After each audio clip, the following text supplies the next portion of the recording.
Ladies and gentlemen, Psalms 10, verse 4 says, "The wicked, through the pride of his countenance, will not seek after God. God is not in all his thoughts." He says in his heart, "I shall not be moved, for I shall never be in adversity." He sits in the lurking places of the villages.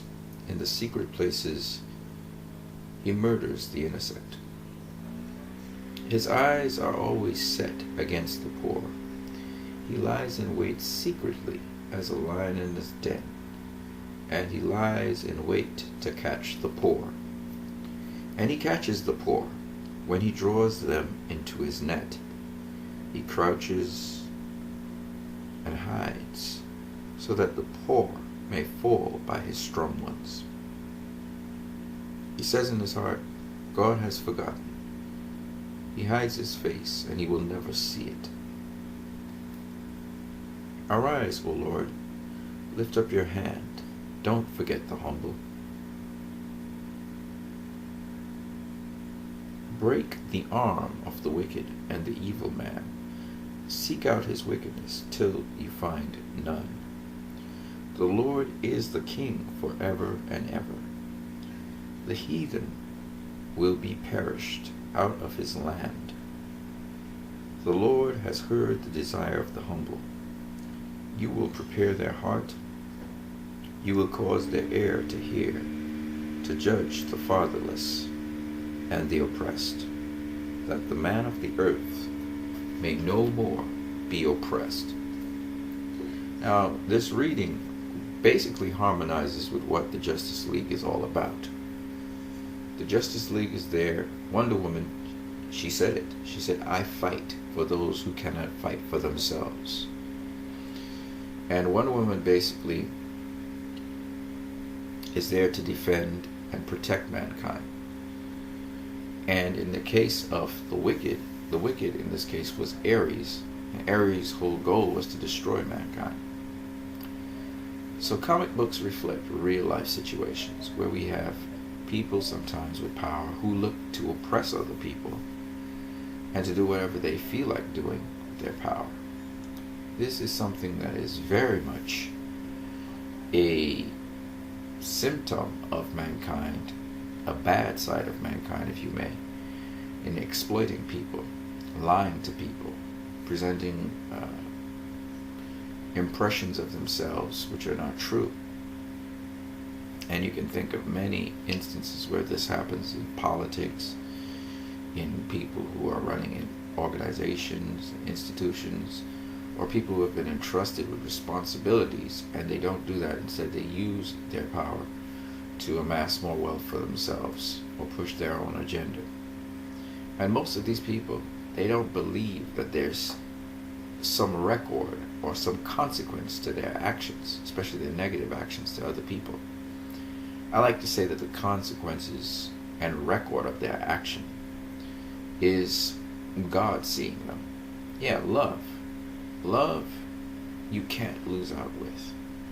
But if you're doing things out of greed or selfishness or hatred or pride to oppress other people, then there is a consequence for that. And everything in life has consequences. And I want to talk about consequences in this video. You know, this video, as you see from its title, is speaking in hindsight. 2020 is really good, but we should learn from our 2020 hindsight. And so, as comicbook.com here in front of you says, fans are not casting directors. And I want to draw your attention to the casting of Gal Gadot as Wonder Woman by Zack Snyder. When that happened, the fans went into an uproar. They were extremely disturbed, most of them, and I'll draw your attention to that. But as comicbook.com says, like so many casting announcements from DC Films, Ben Affleck's Batman, Jesse Eisenberg's Lex Luthor, when it was announced that Fast and Furious star Gal Gadot would be playing Wonder Woman, the internet went wild. Many so-called DC fans went ballistic over the idea that the Israeli-born Gadot would be playing one of the most iconic figures in American comic book history. Things turned even darker when some people started in with the vitriolic body-shaming campaign, ripping Gadot to shred for everything from how thin she was to the size of her bust. Now, I just want to go down memory lane for a particular reason. I want to recount this. Literally, you're going to see actual people make statements on Twitter in response to Gal Gadot being cast as Wonder Woman. And they ripped her to shreds. Here are some of their statements here.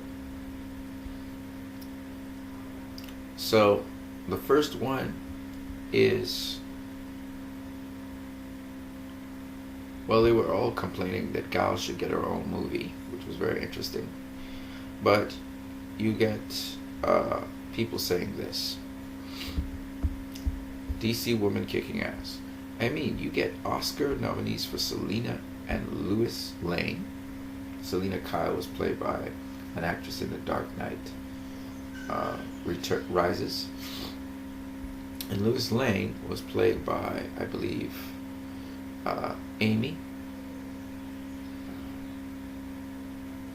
who was an Oscar nominee. She was Lois Lane for Superman in Man of Steel. And she says, and we get someone with this resume as Wonder Woman? So this is what one fan says. There's only one shot at Wonder Woman having a movie. One. It takes 75 years to get here. And if this doesn't work, it's over. So that's the same woman saying that. And she goes on. Batman, Superman, Spider-Man, they don't work. They recast and try again. That won't happen with Wonder Woman. It won't. Now, as she made those statements, she's saying that Gal Gadot, she's inexperienced as an actor. We don't know her as an actor. She has no reputation. And she goes on. Okay, there you go. And beyond the Fast and Furious parts, what do you have to go on? Tell me, how do you evaluate? Okay. And it says, a common complaint on Twitter sphere involved Gal Gadot's looks, with many complaining that Gal, way fish built, made her unsuitable candidate to play the iconic Amazon Wonder Woman. Israeli model Gal Gadot, this is Blake Note, and these are all women, by the way. Israeli model Gal Gadot is cast as Wonder Woman. She's beautiful, but very slim. Not overly Amazonian. Will they make her gain muscle? Which is a good, concerted question. Blake goes on. The perfect cinematic Wonder Woman would look like this. And let me show you what she thinks the perfect cinematic Wonder Woman would look like. And this is it here. Okay. Which to me is a mixture of eye candy and some muscle. Which kind of makes sense. But then when you compare that to this, really? Really? What do the fans know? Now, you tell me if this don't look like Wonder Woman. I don't know what else to say. That to this. Oh, better yet, let me just look at that. Look at this. Look at that. Look at this. Which one looks like a real, like if Wonder Woman would exist in the world today with us? This one? Which one looks like a deified eye candy model? Or this one? I guarantee you, hands down, this looks like Wonder Woman. You just can't fake that. That you can't fake that. You can't fake that. It's just what it is, right? Here's hoping the new Wonder Woman lives in the gym, muscles. Also hoping she's near 6 feet. A short Wonder Woman is like a tall Rorschach, which in short, she is 6 feet tall. But others, including Spider-Man writer Dan Slott, former Wonder Woman writer Gail Smith, rejected the notion that Gal's looks had any impact on her ability to play the Amazon. Which is a whole other story for another day.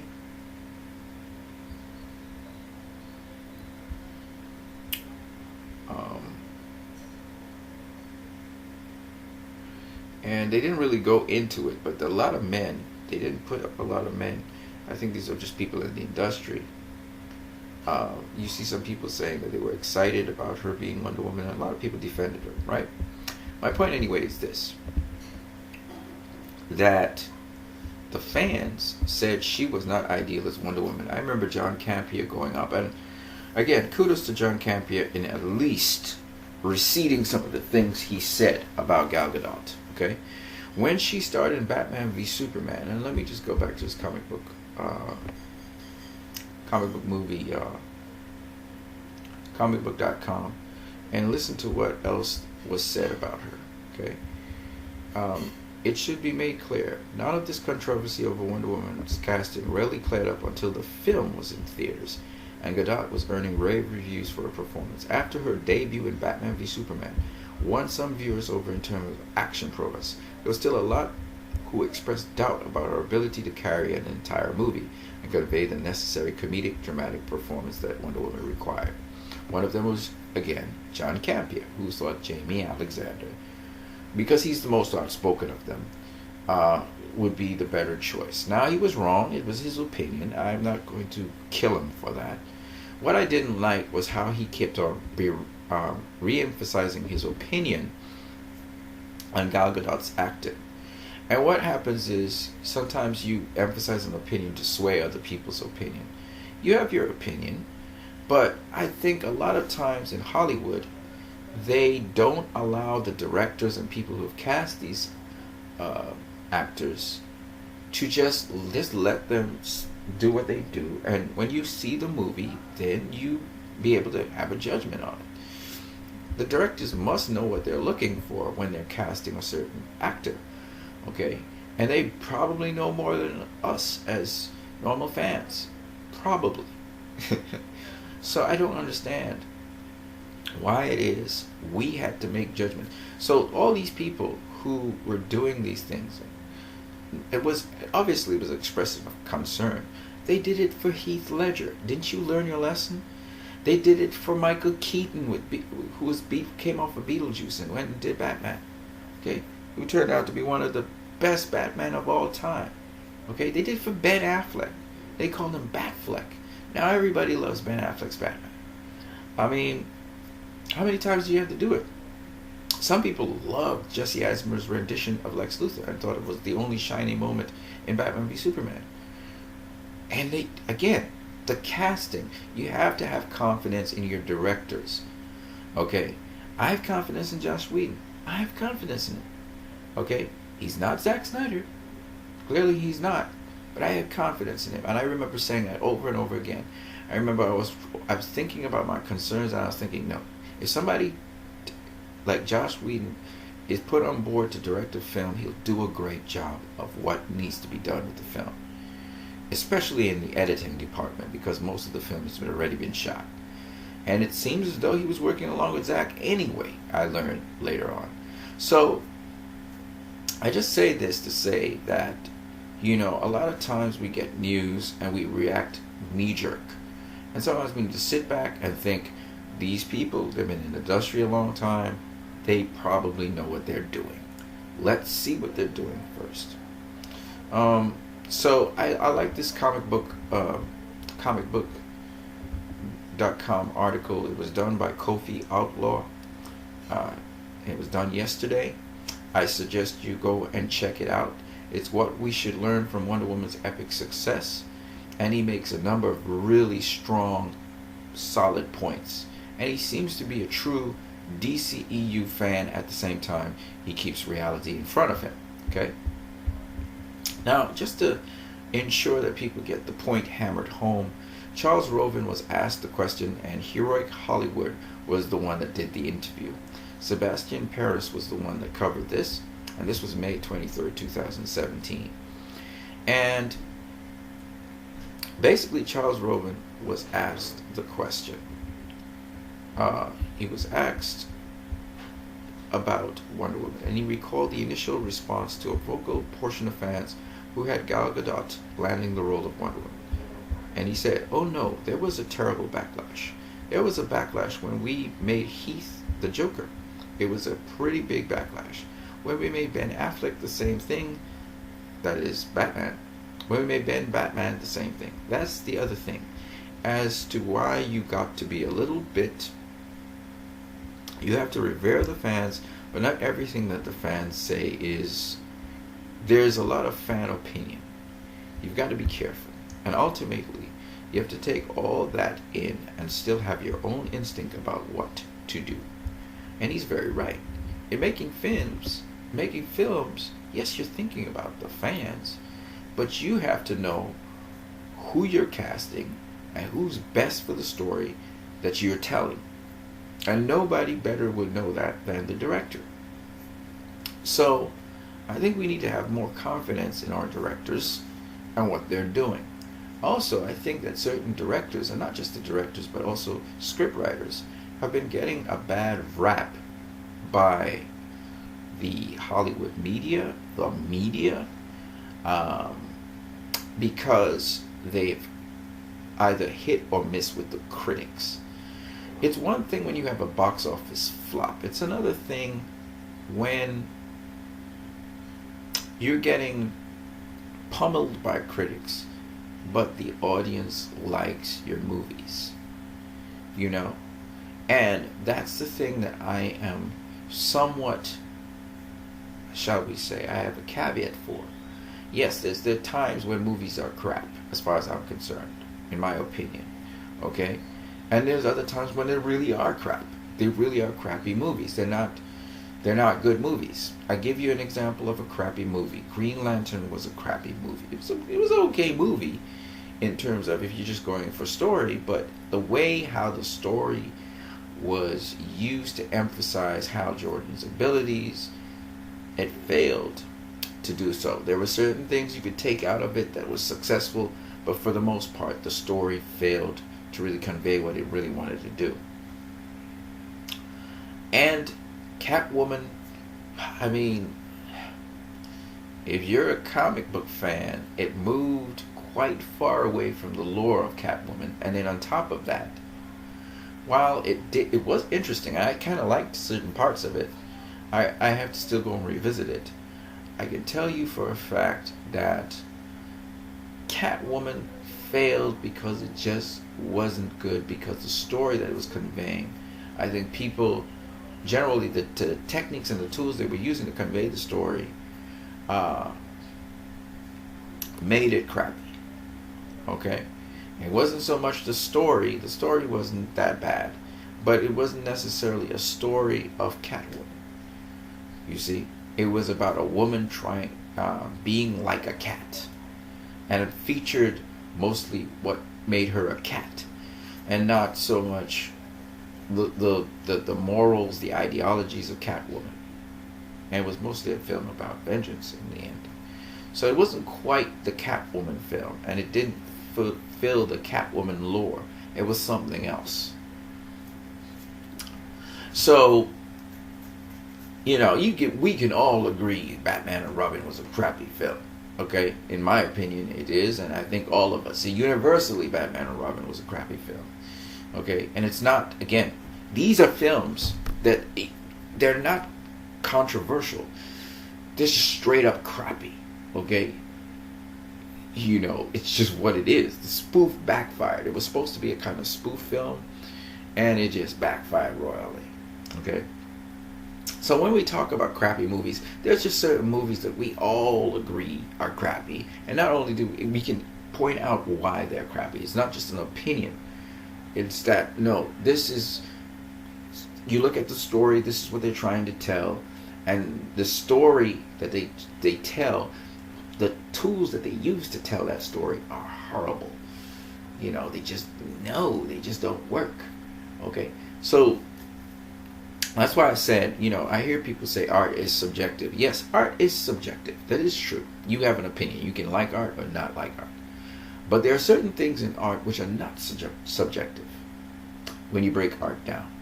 For instance, if someone draws a clear line, he's clearly drawing literal, like art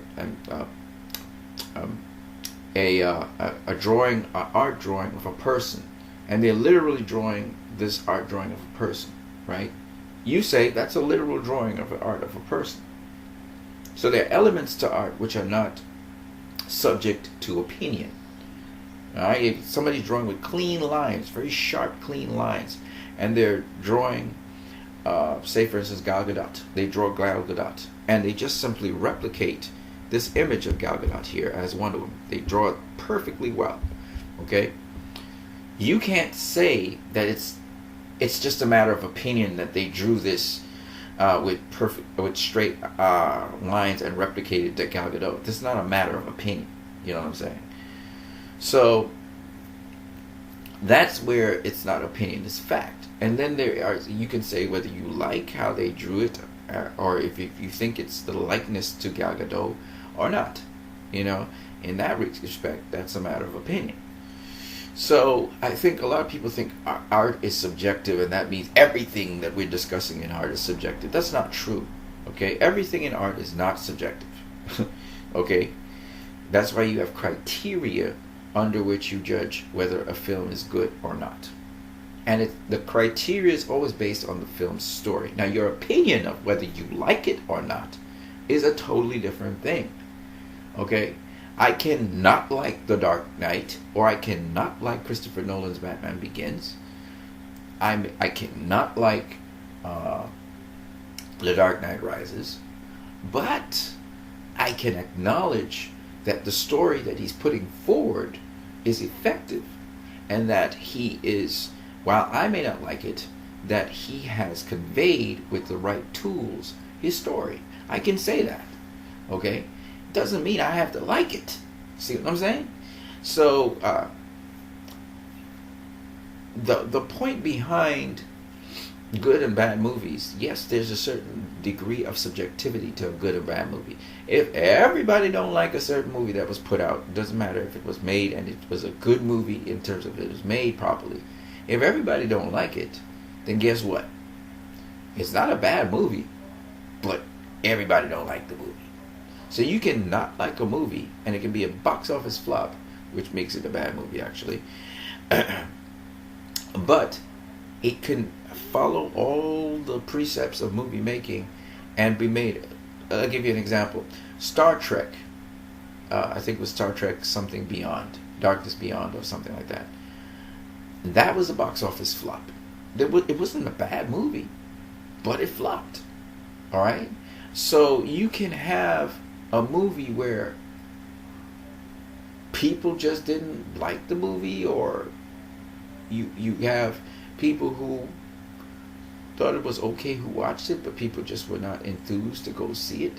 So there are many different reasons why movies flop at the box office, but when a movie universally is considered bad, it's because its story that it was telling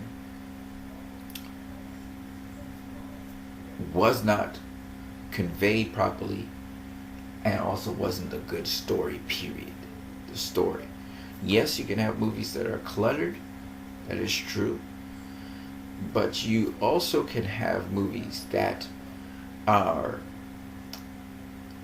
sometimes misunderstood in a certain era or period of time, and later on people grow and mature, and when they move away from the time, they're able to appreciate these movies and they become classics.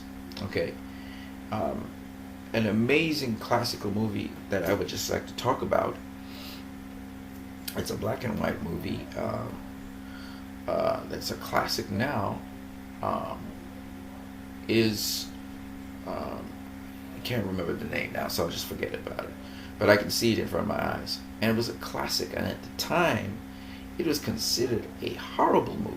It was sort of a bad movie, but it's coming to me, and then it disappears.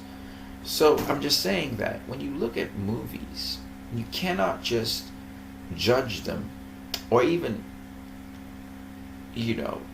judging a movie based on who's being cast in it. You cannot do that until you see the movie. A lot of times people go in with this baggage. All these negative things that were reported about Batman v Superman before the movie even came out, and so people were confident about it and so on.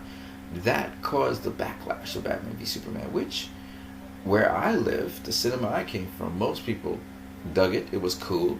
It wasn't as it was hyped. The hype for Batman v Superman was monumental. And when you go in, and you see the movie, it's a different kind of movie to what it was advertised as. But to say that the movie was bad, I just don't get that. Even the theatrical cut to this day, I don't think it was bad. You can't have a movie that people say is bad, and that movie, people go and see it, and they go and see it again, and they go and see it again. For a movie to be bad, okay, it has to be something where, like I said before, the story of the movie is not effectively conveyed by the tools that are used. And I've seen people try to pick apart Batman v Superman, why it was bad and so on, not realizing they're just filling in with the ambience around the film. People, bash the film and were just having fun bashing the film. And the reason was because Civil War was coming out that year. Even now, as I talk to you guys, when we think about the fact that the hatred to Zack Snyder and his films was real. I remember when Superman was coming out, Man of Steel, the kind of negativity, and people were talking about Man of Steel will fail at the box office, and it's a failure, and it's a flop, and so on. I recall that. I was at the time not defending that movie. But when Batman v Superman came out, I really loved that movie. I went and saw that movie 10 times in the cinema. I remember sitting down one of the last times I saw the movie, which was in a movie town. I went to see, and another guy was like, "What's wrong with this movie? Why are people saying this movie is bad?" I remember a couple sitting next to me, and they enjoyed it and came out with big grins on their faces, and they were wondering why the movie was considered bad. Why was it being panned like that? And I'm telling you, it's maliciousness. It was a malicious attack on this movie. And the reason was Civil War was coming out. It was supposed to be this big movie. And people have rained praises on Civil War for the same problems Civil War had that Batman v Superman supposedly had. You look at the villain in Civil War, and it's just ridiculous. I can't even remember his name. You look at the villain in Batman v Superman, and clearly a superior villain to the one in Civil War. You look at Civil War, yes, it has a lot of action. I give them that. Batman v Superman didn't have that much action. Okay? It was more of a drama. But having said that, I mean just the ambience of the movie.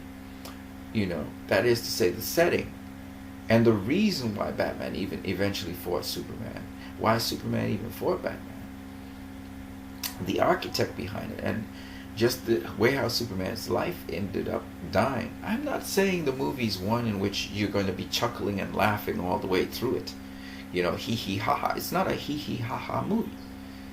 And I think that for those hee hee ha ha people who like to go and have popcorn and hee hee ha ha, I heard them even talking about Wonder Woman, how it had jokes and it was laughing. Suicide Squad was a hit. Some people think Suicide Squad is a better movie than Batman v Superman, Man of Steel, because it mixes sort of lunacy, because they are villains, and it has this ad hoc character about it. I mean, David Ayer's Suicide Squad is a unique film. You're not going to find another film like it. And the thing that made Suicide Squad what it was the fact that you're dealing with villains. You're not dealing with good people. All the way through the movie, everybody's bad. Okay, so it's one of those movies where it was going to be that way. And I really enjoyed Suicide Squad. I mean, I saw it twice in the theater. I think the most conventional DCEU movies we've seen so far have been Man of Steel and Wonder Woman. Suicide Squad is just a totally different type of movie, and Batman v Superman was a different type of movie. And for narrow-minded people to try and box these movies in and say, this was that, if that is the case, why is it Wonder Woman hasn't made money like Batman v Superman? Why? If it's such a good movie and all these raving reviews and stuff, it should be able to surpass Batman v Superman's total at the end of its run, right? It should be able to do that. Worldwide, I'm talking about, not domestic. And it won't. And the reason it won't is because Batman v Superman was that kind of movie. Okay? It wasn't the Justice League. It wasn't a Justice League movie. It was a movie particularly about Batman pitted against Superman. That's what that movie throughout was about. It really was what it was. Dawn of Justice was really just a couple of seconds into the movie. Wonder Woman finally joins them. Okay? I enjoyed the daylights out of that movie. I'm not saying that I don't have a bias towards Batman v Superman. And I'm talking about the theatrical cut. But it really got me. Zack Snyder got me. He roped me in. And I went to the theater to watch a movie. I think some people went to the theater. People who don't go to the theater to watch the movie. And some people went to just bash it because they jumped on the bash train. Some people were disappointed because Superman died at the end of the movie, and so they hated the whole movie because Superman died. Different reactions from different people. But Zack wants you to react naturally. He does not want to tell you how to react to his movies. And that's the beauty of Zack Snyder's films. And I really embraced that as someone who enjoys movies that are different and new and say something. So, I really enjoyed Zack Snyder's Batman v Superman. I enjoyed Wonder Woman. I still haven't gone into the cinemas to see it a second time, but I will before its run is up. And I'm just showing you that we shouldn't oppress people and think that other people don't want to take advantage of you. I just want to say one more thing. I remember when people said that Zack Snyder hates Superman. I remember when people said that. There was that backlash with Batman v Superman, also with Man of Steel, where he hates Superman, and Superman's a murderer, and it's the murderverse, and so on. Now I came back and I read an article just very recently about, say what you want about Zack Snyder, he loves his comics, and he loves Superman. I live to see someone write an article that contradicts the initial backlash to Zack Snyder stuff. And if you look, Zack Snyder's a visionary in the sense that I'm talking about Zack Snyder a lot because I think we need to hammer home this point. The DCU would not be here if it wasn't for Zack Snyder. But anyway, my point is, Zack Snyder cast Gal Gadot as Wonder Woman. It's Zack who cast her. And people didn't have confidence in Gal Gadot as Wonder Woman. They didn't even think, they thought it was a bad casting choice. Only to find out that it's Gal Gadot's Wonder Woman that's breaking all these records, doing all these incredible things, the one that Zack Snyder cast. People said, oh, Ben Affleck, no, and so on about Batman. And now people can't wait to see the Batman standalone movie starring Ben Affleck. And they can't see anyone else playing Batman. Zack Snyder cast The Flash. He cast Aquaman. All of a sudden, everybody's like, Jason Momoa as Aquaman is the greatest thing ever. It's Zack who did these things. It's Zack's foresight. And I hammer this point home because people say Zack needs to be removed from the DCU. He's not. That's the guy, that's the architect that brought forth the DCEU and has it running to this day. You benefited from watching an awesome Wonder Woman movie because of Zack Snyder. Even to this day, Patty Jenkins says, Gal Gadot, she is Wonder Woman. Even when she's not playing Wonder Woman, she's Wonder Woman. She does things naturally like Wonder Woman. And we've seen Gal as a child and so on, and baby Diana and everything, and we see that she looks like Wonder Woman from the comics. My point anyway is this. You guys need to stop bashing directors. You need to watch the movies, judge the movies on what they give you. A lot of you judge movies based on what Hollywood tells you, what critics tell you, what you hear circulating around you. You don't judge things for yourselves. You don't think for yourself. You're quick to criticize, condemn, and be nervous about things. We clearly know that the DCEU has been doing exceptionally well with or without critical reception and approval. Most people base a good or bad movie on what the critics say, not on what their opinion of the movie is, not on what the story of the movie is about. Okay? So, um, I say this because a lot of people, I think Transformers, for the first time, Transformers is not doing that well as it usually does at the box office. Not to say that it's a big deal.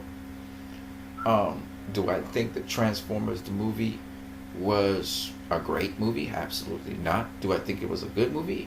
Not really. But I would say that I enjoyed myself. It was an enjoyable movie. Okay? I wouldn't call it a good movie because I thought that while I got the story, I thought that certain things were just a little bit too long for me. I actually fell asleep in that movie and then woke back up. As to tell you how, it was kind of long and laborious in certain parts of it. But I got the story of the movie and I got what it was saying. I didn't think it was convoluted or anything like that. And some of the jokes landed, some of the jokes did not land in the movie. It had slapstick humor. It didn't have situational humor. So, my point anyway is, why is it people bash on Michael Bay? Yes, he has a lot of... In fact, there was explosions coming out of the Paramount symbol to begin the movie. So that's Michael Bay. Lots of explosions, lots of big, big, big stuff. Because you're going to watch it on IMAX in 3D. So he wants everything big. I get it. And Michael Bay's not so much about, subtlety and, concepts and stuff like that, okay? He's a straightforward story, but you carry on an adventure, and you should have a good time with your popcorn. That's what if you go to a Michael Bay film, that's what you're looking for. You're not looking for depth and all of that. No. That's a Michael Bay film. Not to be confused with Zack Snyder, okay? So, I say this to say that people go to summer movies to enjoy themselves. They're not always going for a great story. So if you're going to see an action movie, you're going to see an action movie. You want to see some action, okay? You don't care nothing about, plots and all that, right? That's summer blockbusters. I guess that's where, again, Batman v Superman sort of didn't meet certain people's expectations. When they're going in with that popcorn and stuff, they're going to see an action movie, they get a drama. You know what I'm saying? Didn't expect that. So I can understand, especially when the opening sequence has this, what's happening in Metropolis and everything. But for me, I actually went in to see the kick-up as well with Batman and Superman. But when I saw it, I felt so much more. It was so much more than just an action flick. So anyway, my point is that now people are seeing how much Batman v Superman, how much Man of Steel, the value in these movies. Suicide Squad, not so much, because, Suicide Squad was more about the squad, and it could be a standalone movie very easily, because Suicide Squad was basically about the squad. It wasn't about Batman or anything like that. So it was basically a standalone movie, like Wonder Woman was. Its story was paper thin, right? And again, not a problem, because it was all about the squad. Wonder Woman was all about Wonder Woman, how she became Wonder Woman. So you got to have a good story to explain why she was Wonder Woman. So I thought David Ayer did a great job at Suicide Squad. It was just so unique and different, the popping colors and just different, right? So I enjoyed it, and I don't think Hollywood nor these critics appreciate differences. They go into this formulaic way of how you make a comic book movie. And a lot of them are all about formulas. And it really annoys me that these people are so one-dimensional in their thinking and reasoning. It bothers me because most people are going by what the critics say. And these people are not professional in how they do their analysis of movies. They just spout vitriol or their disappointment in a movie. I hate that. I hate that you can't go into a movie like, Ebert and just take your popcorn, whatever you go in, and just absorb what the story is. Then make your critiques. You can have your opinion after that, but at least assess the movie for its story. Don't assess the movie on all of the background noise. I hear a lot of people say, I go into the movie and I try to give it a chance. Look, first of all, we're not about giving a movie a chance. We don't care about that. We're going into a movie to hear what it has to say. We're not there to say I'm giving a movie a chance, because if you're giving a movie a chance, that means you have preconceived notions about how your movie should be. So that's the problem. You shouldn't go in there thinking this is what the movie should be. What you can say is you go in, you watch the movie, you let the story come, and then you think about what the typical superhero would be for that. If you want to go that route, fine, more power to you. But at the end of the day, time is going to prove you wrong if you keep on trying to bash the movie and say it's bad and was a bad movie, and you're just re-emphasizing things without actually having facts. If you didn't follow the story of the movie, how can you tell me it's a bad movie? You gotta first follow the story of the movie to tell me if it's good or bad. And so these are the things I think I have a problem with in Hollywood. And you hear the blockbuster movies now, the people who go to see blockbuster movies, you hear them actually talking about these critics and Rotten Tomatoes, how a lot of these critics, they're actually hurting the box office of these movies, not because the movies necessarily are bad movies, but because the critics who have seen so many movies and they've seen so many sequels, they're bashing on the movies because they're tired of seeing those kinds of movies. That's basically it. They're fatigued, not the audience. And so what you have is the international box office does exceptionally well for these movies, but the domestic box office doesn't do that well because most of the people who are in North America are relying on these critics, especially Rotten Tomatoes, aggregate of these critics, to determine if they're going to see a movie or not. And sometimes they lose out on seeing really good movies, just like how you have the small budget movies who are really good, but they just don't get advertising on, and people just don't go see them. So you remember, people don't have time to go, and they would go see RT, Rotten Tomatoes, and they'll say, oh, is this movie good or not? And they go by word of mouth. Most people are sheep. Oh, I heard that this movie was good or this movie wasn't good. If I hadn't seen Man of Steel, I wouldn't have been interested. I mean, the trailers of Man of Steel, I wouldn't be interested in Man of Steel. I'd be like, oh, another Superman movie. But I saw the trailers, and that's what roped me in. And my point anyway is this. People don't care that much about movies right now. They have other priorities in their lives. They don't care much about movies. You have to make them care about a movie. A person's not going to go into the cinema and watch a movie because they just love to see movies. No. People are going to go into the cinema because this movie got their attention, they heard good feedback on it, and then they will go into the cinema. So if you have critics who either they're tired watching, they've watched too many movies, and they just bash a movie to shreds, a movie that actually most people who go into the cinema actually enjoy because it's just so fresh and novel and new, but you're bashing it because it doesn't fulfill a formula, guess what happens? People who are not really interested in seeing the movie, or they're just looking for something to see. Okay, okay, I don't want to see that. I don't want to see that. Let me see. I heard that this was good. Okay, and people are saying it was good. Okay, I'm going to go see that. That's how people behave. So the fact that Batman v Superman did so well is because the critics bashed it, and they really were trying to destroy it. You know this. They bashed the daylights out of it, and people went and saw it. But the word of mouth on Batman v Superman was mixed. You had people praising it. You had people saying it was a decent film. You had other people saying it was a good film. And then you had people who were persistent in saying negative things about it. And they'd go up on YouTube and they'd bash, and they had fun bashing the film. And so these negative people, they tried to have the loudest voice. They weren't the majority of people who went to see the movie and thought it was okay, it was a good film, or it was, awesome. They were the people who were in the minority. And that is why that happened. I'm not a defender of Batman v Superman. I know it's a good movie. Both the theatrical and the Ultimate Cut. The Ultimate Cut is a masterpiece. The theatrical is a solid film. I said it over and over again. That film brought elements to comic book movie cinema that never were brought before.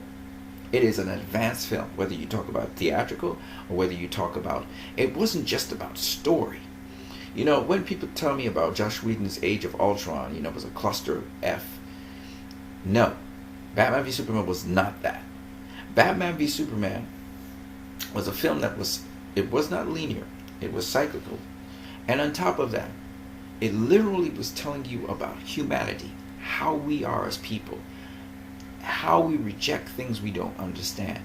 It talked about a hero, how a hero is a hero even when people don't think he's a hero and think he's a villain. There was so much elements to that. Age of Ultron was about story upon story about story. It wasn't about deeper values and deeper things. Even when we talk about what's the guy's name? I forgot his name now. The guy who did Transformers. It's a plot upon plot about story. It wasn't about deeper values. It wasn't about deeper things. Zack Snyder's a deep thinker. Chris Terrio, they wrote deep things. That's why I said the value in Batman v Superman is what is going to make it stand the test of time and become a classic. Because people were narrow-minded and too close to the movie at the time and were bashing it. But as time separates, people see the value in that movie. That movie is deeper. It almost doesn't deserve to be a comic book movie. Like I said, Unbreakable is that kind of film. Unbreakable is a film that was talking about the values of these two different characters as they evolved into what they were.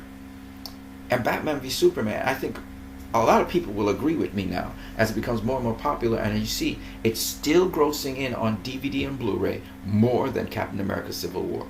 More, I tell you. I keep on emphasizing the point that this movie was an incredible movie. And people say, well, there were some good ideas in Batman v Superman, but they weren't crystallized enough. No, wrong. Some people say the movie was pretentious. No, wrong. And I keep on emphasizing this because I think that there is a culture of small-minded people, like they say, the wicked people in the Bible. In Psalms 10, there are these wicked people who are there to oppress, bring down. Zack Snyder brought something to Hollywood that is indie. And people want to talk about Civil War was an indie film, and people fling words around. Zack Snyder went deep on humanity, how we perceive things. Yes, he looked like if he was deconstructing heroes, but if you do Watchmen, you expect Zack Snyder to fall short with Batman v Superman? Look at the depth this guy went into. Look at the detail. If he could do Watchmen, which is a revolutionary movie, by the way, and a revolutionary comic book as well. And that's the point behind Watchmen. What makes it a revolutionary comic book is because comic books they're not just superficial things. They discuss society. They discuss what's happening in the world around us. It's not just stories, to just follow a story and that's it. That's why I told you, Captain America Civil War, people say, oh, it was because of the fallout, they needed the Accords. It's a shoddily slapped together story. No disrespect to nobody, but it was a shoddily slapped together story in response to Batman v Superman, which is substantially deeper in its story. It's got a lot of depth. That's why I watched that movie 10 times. I remember a guy saying, oh, that movie, it was a bad movie, but I went and watched it 6 times in the cinema. You don't know why. And he says, I don't know why. I'll tell you why you went and watched it 6 times. Because it's more than it appears to be. So I keep on emphasizing on Batman v Superman because that's where I lost confidence in the critics. With Man of Steel, okay, I said 55%. I don't understand, but it was cool.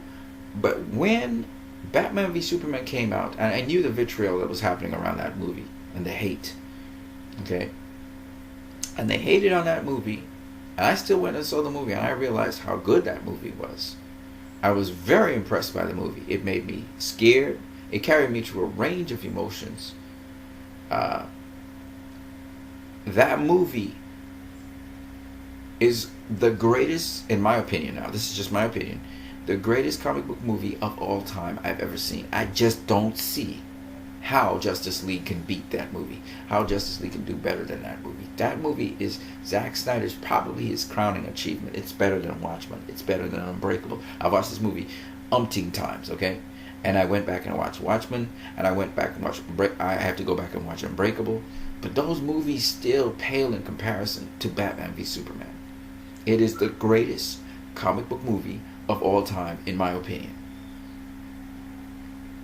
Okay? And it's going to be, well, it already is becoming a classic. And whether you watch the theatrical cut or whether you watch the ultimate cut, this is one thing that John Campion and I share. John Campion agrees that Batman v Superman, the theatrical cut, was a solid movie. He can see that they had flaws and stuff, but all movies have flaws. At the end of the day, he saw it as a solid movie. And he got the virtue, he got the essence of what it was. That me and John Campion agree on. I wanted to spend so much time on this video, which is a pretty long video, because I wanted to share with you guys the idea that fans are not always correct. And I listened to Warner Brothers is still playing a balancing act. You know, they said that Wonder Woman was a lighter film. Wonder Woman was not a lighter film than Man of Steel. It wasn't. There were some hee-hee ha-ha moments, yes, but they were because of situational humor. Not once did Wonder Woman's character throw a slapstick joke. Not once did Steve Trevor did throw one or two slapstick lines. He did. So he was a little bit in slapstick humor. But basically, we had sarcastic humor by the lady who played Steve Trevor's secretary. We had different people who played different kinds of humor. So you had different kinds of humor in the movie. Again, this is the thing I like about these movies.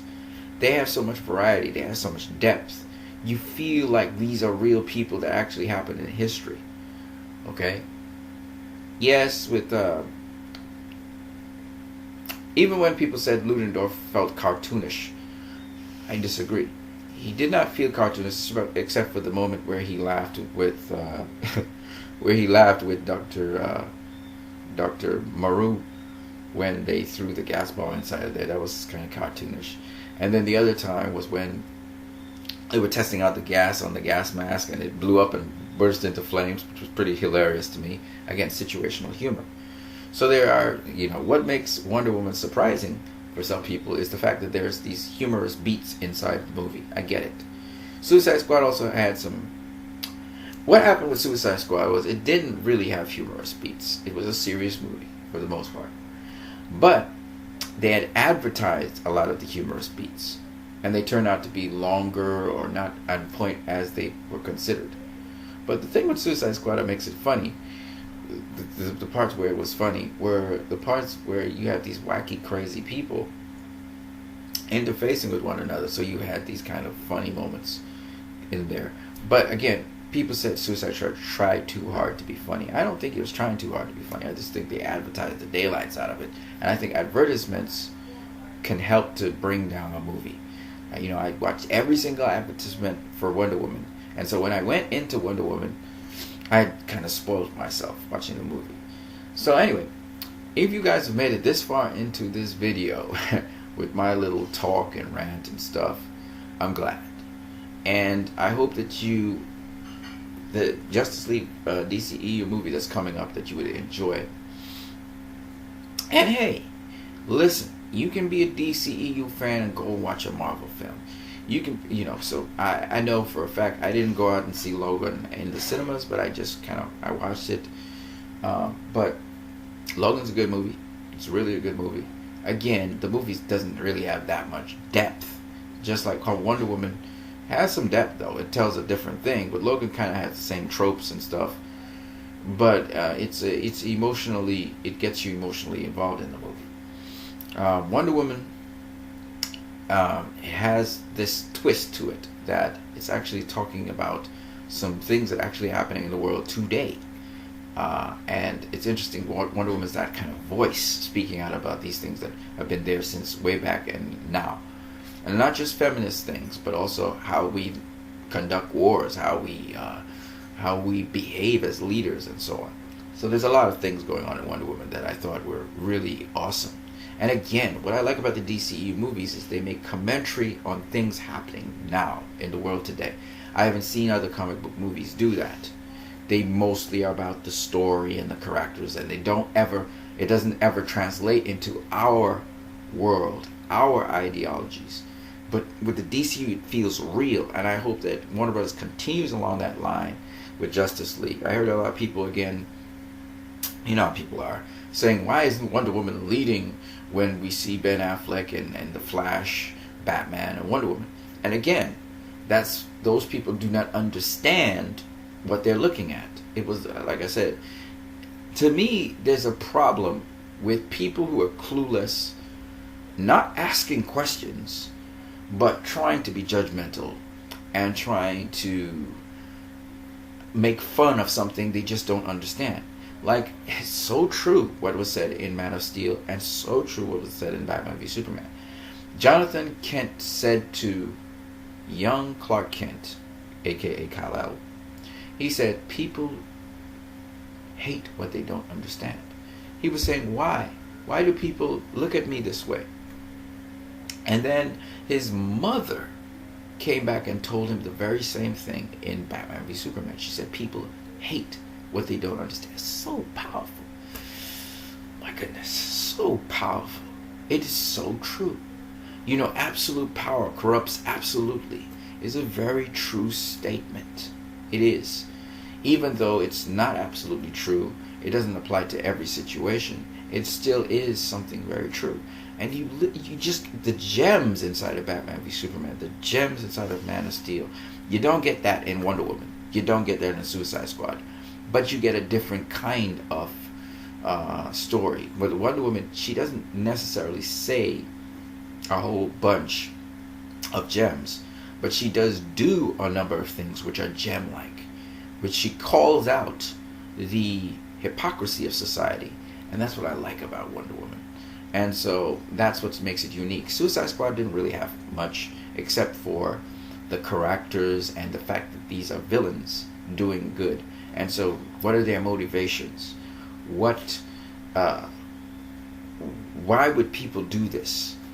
And I think the only other thing we could see is we get into their psyche, we get into the psyche of the characters, why they are who they are, what happened to them. So you sympathize with the characters. There's not too much in terms of morality or issues in society that you could actually comment on, except that we're talking about damaged people, and these damaged people embrace their damage.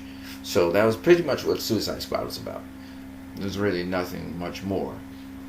And one damaged person, who was Enchantress, who came from another dimension, she wanted them to side with her to wipe out humanity because she thought that with the superior skills and abilities you have, we should run things. Okay, so it was that straightforward. So the movie was pretty much straightforward. The attraction to it was, I think, the characters, right, which David Ayer did an excellent job with. So, and Gotham City Sirens is going to be interesting. It's going to be kooky as hell.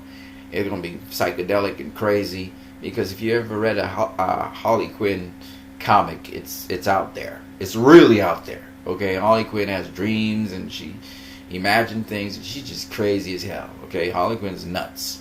So you thought Deadpool was crazy, but Harley Quinn doesn't curse or anything, but she's just, I mean, she's crazy.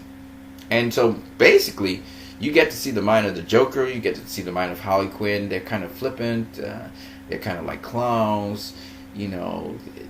The world to them is like cotton candy. It's fun all the time because they're just crazy. Anything goes with them, right? So I think that Margot Robbie is going to knock that out of the park. But Harley Quinn, all of her marbles are gone. You know, she can switch back into Dr. Quinzel every now and then and kind of pull it together a bit. But for the most part, she's crazy as hell. Okay, that's what Harley Quinn is. So I'm looking forward to David Ayer's crazy, on the edge, loco Harley Quinn in Gotham City Sirens, and I do believe that the other characters, Poison Ivy and etc., it'll be very interesting, the story based on that. And let's see if Harley's still with the Joker or she's not. That would be an interesting follow-up. So I'm looking forward to that. So on that note, I hope you guys enjoy that. Spider-Man Homecoming, I want to go see it in the theaters. I've heard a lot about it. I even spoiled myself concerning the movie. I can't tell you about Tom Holland as Spider-Man, but from what I see, he moves like Spider-Man more than any other Spider-Man I've seen. And in terms of high school Spider-Man, he is, I think, the best rendition of high school Spider-Man. But then again, that's not really saying much, because Spider-Man has been in college as well. So we've had some college versions of Spider-Man. And we've had, I think, some working versions, big grown adult Spider-Man. So, you know, I think their take on Spider-Man being a high school Spider-Man is very interesting. I'm looking forward to seeing it. Spider-Man: Homecoming, and mainly because of Michael Keaton. I want to see Michael Keaton's his portrayal of the Vulture. I really like what Michael Keaton does, so I would like to see if he did a good job or not. And that may be the best comic book villain that Marvel puts out. But they have had a few of them. Iron Man, the villain for Iron Man, was pretty good. The first Iron Man. The villain for Captain America, the first Avenger, was very good. Let me see. I'm trying to think of any others. Hulk didn't have great villain there. I can't think of any others. So yeah. Anyway, on that note, you guys have a great one.